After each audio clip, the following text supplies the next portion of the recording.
On Monday, May 28, 2017, Governor Cuomo planned a visit to our neighborhood to survey damages and have a press conference. I came home from work to see all the commotion going on.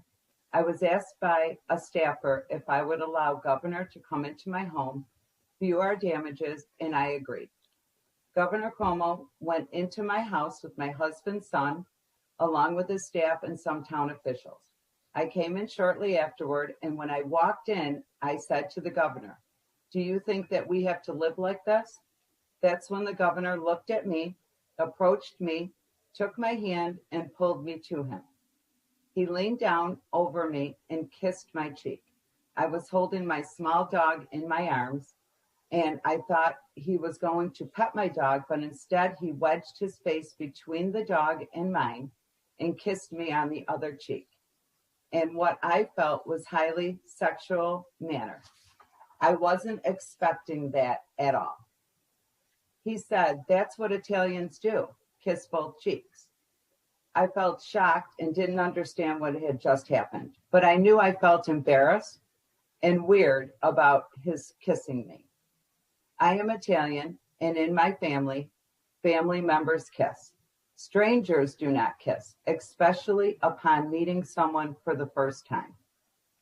The governor's staff started to walk out of the house. Governor Cuomo lagged behind them. He stopped, he turned to me and said, "You are beautiful." That made me feel even more uncomfortable. I felt as though he was coming on to me in my own home.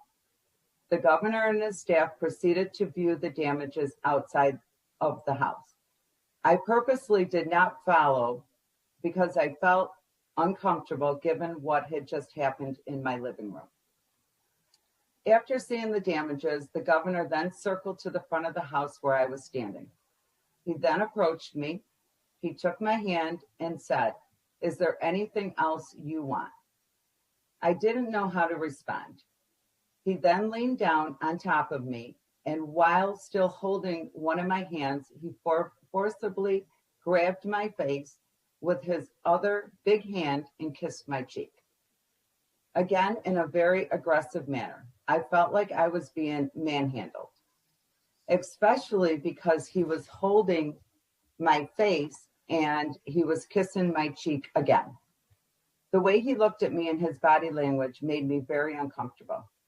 I felt he was acting in a highly flirtatious and inappropriate manner, especially in front of my family and neighbors. He is almost 6 feet tall. I'm approximately 5 feet tall. He towered over me. There was nothing I could do. When the governor left, I thought the craziness was over. However, to my surprise, within days, I received a call on my voicemail from the governor's staff. The woman on the other end said Governor Cuomo was having an event in town, naming the place and the time, and asked if I'd like to attend.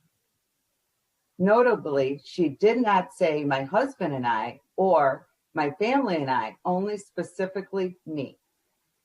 I purposely did not respond to the invitation. I felt very uneasy about the call.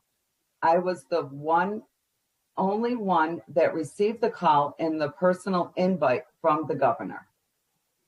Then, to top it off, the governor sent me a letter and pictures. The pictures were featured the governor and me.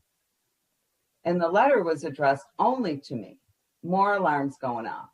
The whole thing was so strange and inappropriate and still makes me nervous and afraid because of his power and position. This is a photograph of Governor Cuomo inside of Sherry's home, holding her hand. So this is the photo of the governor kissing Sherry outside of her house. And on the bottom of the photo, you will see that it says, "The governor kissing my mom at Rochester, New York."